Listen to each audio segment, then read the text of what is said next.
Hello friends, welcome to doctor Aparna's homeopathy. मी doctor Aparna. तर आज आपण बोलणार आहोत गॅसेस, ब्लोटिंग आणि इंडायजेशन ह्या समस्यांवरती.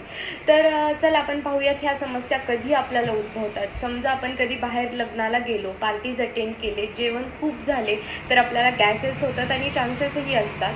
किंवा कधी कधी खूप कमी खाल्ल्यावर गॅसेस आपल्याला लागतात. त्यावेळेस आपल्याला काय काय होतं तर आपल्याला फार पोट दुखतं, पोट गच्च गच्च वाटतं, भरलेलं वाटतं, पोटाच्या जवळ लाइनिंगला कुठल्याही प्रकारची पॅन्ट सहन होत नाही, आंबट ढेकर येणे, छातीत जळजळ होणे, कधी कधी आपल्याला व्हॉमिटही होतं, आंबट पाणी पडणे, जिभेला चव नसणे, स्मेल येणे, तोंडाला वास येणे, ह्या सगळ्या गोष्टी पित्तामुळे आपल्याला उद्भवू शकतात.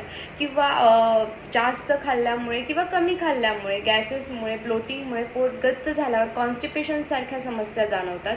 कॉन्स्टिपेशन होऊन होऊन त्यामध्ये पाईल्स डेव्हलप होतात. अशा पेशंट्समध्ये लाइकोपोडियम 200 CH पोटेन्सीमध्ये खूप छान काम करतं. तर आपण पाहूयात हे घेतलं कसं पाहिजे. तर लाइकोपोडियम 200 CH पोटेन्सीमध्ये 2 ड्रॉप सकाळी जिभेवरती, 2 ड्रॉप रात्री जिभेवरती घेतल्यास पेशंटला 100% अशाच नवनवीन टिप्ससाठी, क्लिनिकल टिप्ससाठी मला फॉलो करा, लाईक करा, शेअर करा, सबस्क्राईब करा. थँक्यू.